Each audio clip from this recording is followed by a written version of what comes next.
पतझड़ का मौसम शुरू हो चुका था। बेगम बल्कीस तुराबली हर साल की तरह अब के भी अपने बंगले के बागीचे में माली से पौधों और पेड़ों की काट छांट करा रही थीं। इस वक्त दिन के कोई 11 बजे होंगे। सेठ तुराबली अपने काम पर और लड़के लड़कियां स्कूलों कॉलेजों में जा चुके थे। चुनाचे बेगम साहब बड़ी बेफिक्री के साथ आराम कुर्सी पर बैठी माली के काम की निगरानी कर रही थीं। बेगम तुराबली को निगरानी के कामों से हमेशा दिलचस्पी रही थी। आज से 15 साल पहले जब उनके शौहर ने, जो इस वक्त सेठ तुराबली नहीं बल्कि शेख तुराबली कहलाते थे और सरकारी तामीरात के ठेके लिया करते थे, इस नवाह में बंगला बनवाना शुरू किया था, तो बेगम साहब ने इसकी तामीरात के काम की बड़ी कड़ी निगरानी की थी। और ये उसी का नतीजा था कि ये बंगला बड़ी किफ़ायत के साथ और थोड़े ही दिनों में बनकर तैयार हो गया था। बेगम तुराबली का डेल डोल मर्दों जैसा था। आवाज़ ऊंची और गंभीर और रंग सांवला जो गुस्से की हालत में स्याह पड़ जाया करता था। चुनाचे नौकर चाकर उनकी डांट डपट से थरथर कांपने लगते और घर भर पर सन्नाटा छा जाता था। उनकी औलाद में से 3 लड़के और 2 लड़कियां सने बलूगत को पहुंच चुके थे, मगर क्या मजाल जो माँ के कामों में दखल देना या इसकी मर्जी के खिलाफ कोई काम करना पसंद करते थे। चुनाचे बेगम साहब पूरे ख़ानदान पर एक मलका की तरह हुक्मरान थीं। उम्र और खुशहाली के साथ साथ उनकी फरबही भी बढ़ती जा रही थी और फरबही के साथ रोब और दबदबा भी। इन 15 बरस में जो उन्होंने इस नवाह में गुजारे थे, वो यहाँ के करीब करीब सभी रहने वालों से बखूबी वाकिफ़ हो गई थीं। बाज़ घरों से मेल मिलाप भी था और कुछ बीबियों से दोस्ती भी। वो इस इलाके के हालात से ख़ुद को बाखबर रखती थीं, यहाँ तक कि इमलाक की ख़रीदो फरोख्त और बंगलों में नए किराएदारों की आमद और पुराने किरायादारों की रुखसत की भी इन्हें पूरी पूरी खबर रहती थी। इस वक्त बेगम तुराबली की तेज नज़रों के सामने माली का हाथ बड़ी तेजी से चल रहा था। उसने पौधों और छोटे छोटे पेड़ों की काट छांट तो कैंची से खड़े खड़े ही कर डाली थी और अब वो ऊंचे ऊंचे दरख्तों पर चढ़कर बेगम साहब की हिदायत के मुताबिक सूखे या ज़ायद टहने कुल्हाड़ी से काट काट कर नीचे फेंक रहा था। कुछ देर बाद बेगम साहब बैठे बैठे थक गईं और कुर्सी से उठकर बंगले की 4 दीवारी के साथ साथ टहलने लगीं। बंगले के आगे की दीवार के साथ जो पेड़ थे, इनमें से 2 एक तो खासे बड़े थे, जिनकी छांव घनी थी, खासकर विलायती बादाम का पेड़। इसका साया निस्फ बंगले के अंदर और निस्फ बाहर सड़क पर रहता था। दिन को जब धूप तेज हो जाती तो कभी कभी कोई राहगीर या खांचे वाला जरा दम लेने को इसके साये में बैठ जाता था। बेगम बल्कीस तुराबली जैसे ही इस पेड़ के पास पहुंची, इनके कान में दीवार के बाहर से किसी के बोलने की आवाज़ आई। उन्होंने इस आवाज़ को फौरन पहचान लिया। ये इस इलाके की मेहतरानी सग्गो की आवाज़ थी, जो अपनी बेटी जग्गो से बात कर रही थी।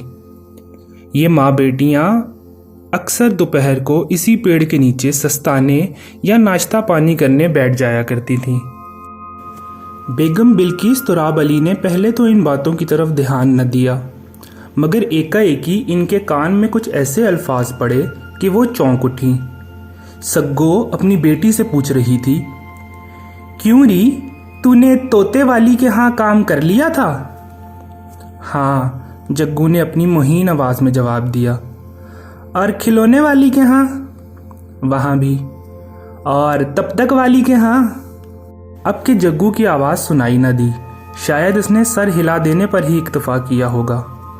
और काली मेम के यहाँ? अब तो बेगम तुराबली से ज़ब्त ना हो सका और वो बेख्तियार पुकार उठी, सग्गो, अरियो सग्गो, ज़रा अंदर तो आइयो। सग्गो के वहमो गुमान में भी ये बात न थी कि इसकी बातें कोई सुन रहा होगा, खुसूसन बेगम बिल्कीस तुराबली, जिनकी सख्त मिजाजी और गुस्से से इसकी रूह कांपती थी।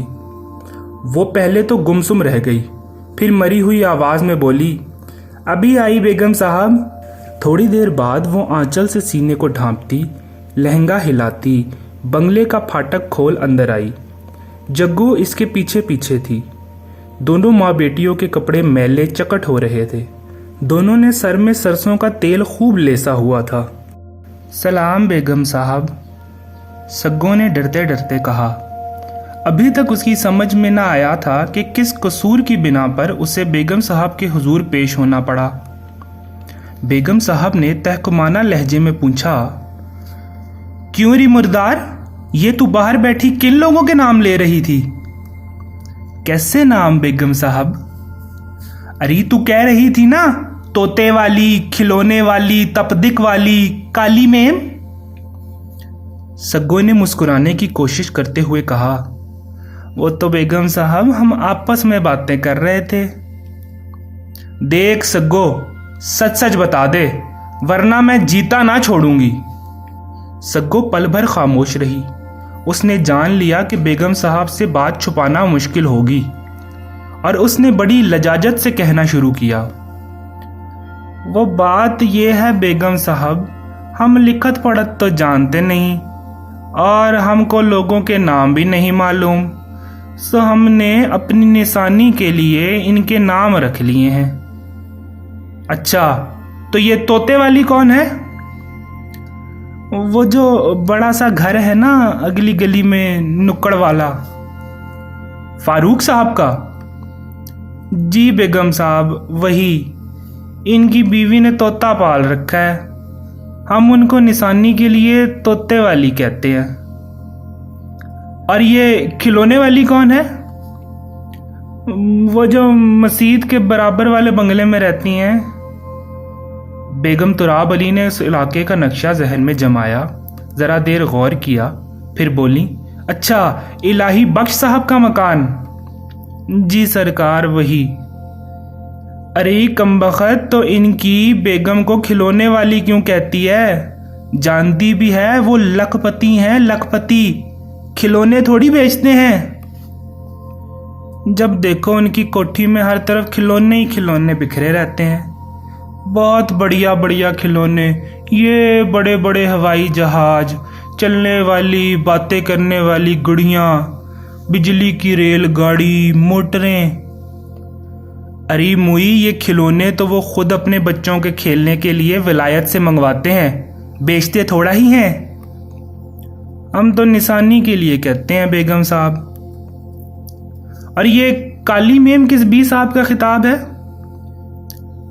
वो जो क्रिस्तान है ना, मिस्टर डी फ्लोरी?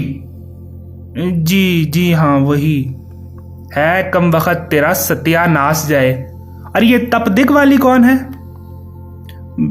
इधर को, सग्गो ने हाथ से इशारा करते हुए कहा। वो बड़ी सड़क पर पहली गली के नुक्कड़ वाला जो घर, इसमें हर वक्त एक औरत पलंग पर पड़ी रही है और मेज पर बहुत सी दवाओं की शीशियां नजर आवे हैं। बेगम साहब बेख्तियार मुस्कुरा दी। उनका गुस्सा अब उतर चुका था और वो सग्गों की बातों को बड़ी दिलचस्पी से सुन रही थी कि अचानक एक बात उनके जहन में आई और उनके चेहरे का रंग मुतगय्यर हो गया, माथे पर बल पड़ गए। डांट कर बोली, क्यों नी मुर्दार, तूने मेरा भी तो कोई नाम जरूर रखा होगा, बता क्या नाम रखा है? सच सच बताइयो, नहीं तो मारते मारते बुरकस निकाल दूंगी। सग्गो जरा ठटकी मगर फौरन संभल गई। बेगम साहब, चाहे मारिए चाहे जिंदा छोड़िए, हम तो आपको बेगम साहब ही कहते हैं।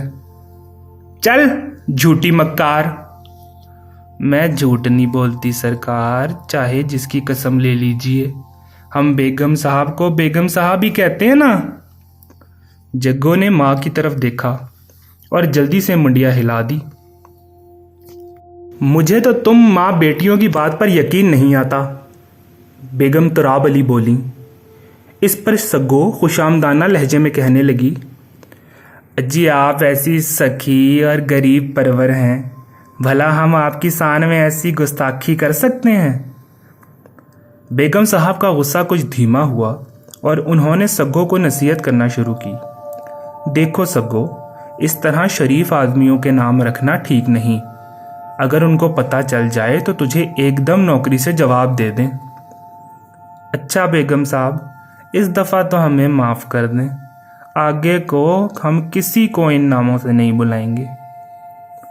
सग्गो ने जब देखा कि बेगम साहब का गुस्सा बिल्कुल उतर गया है तो उसने ज़मीन पर पड़े हुए टहनियों को ललचाई हुई नज़रों से देखना शुरू कर दिया। बेगम साहब, उसने बड़ी लजाजत से कहना शुरू किया, खुदा हजूर के साहब और बच्चों को सदा सुखी रखे। ये जो टहने आपने कटवाए हैं ये तो आप हमें दे दीजिए सरकार। झोंपड़ी की छत कई दिनों से डूबी हुई है, उसकी मरम्मत हो जाएगी, गरीब दुआ देंगे। बेगम बिल्किस तुराब अली पहले खामोश रहीं, मगर जब सग्गो ने ज़्यादा गिड़गिड़ाना शुरू किया तो पसीज गईं। अच्छा, अपने आदमी से कहना उठा ले जाए। खुदा आपको सदा सुखी रखे बेगम साहब, खुदा। बेगम साहब इसकी दुआ पूरी न सुन सकी क्योंकि इनको एक ज़रूरी काम याद आ गया और वो बंगले के अंदर चली गईं। दोपहर को 12 बजे के करीब सग्गो और जग्गो सब काम निमटा घर जा रही थीं कि सामने एक मेहतर मंडासा बांधे झाड़ू से सड़क पर गर्दो गुबार के बादल उड़ाता जल्द जल्द चला आ रहा था। दोनों माँ बेटियां उसके करीब पहुंचकर रुक गईं। आज बड़ी देर से सड़क झाड़ने निकले हो जग्गू के बाबा? जरा आंख देर में खुली थी। ये कहकर वो मेहतर आगे बढ़ना ही चाहता था कि इसकी बीवी ने इसे रोक लिया। सुन जग्गू के बाबा, जब सड़क झाड़ चुकी हो तो ढिड्डो के बंगले पर चले जाइयो। वहां 2 बड़े बड़े टहने कटे पड़े हैं, उन्हें उठा लाइयो। मैंने ढिड्डो से इजाज़त ले ली है।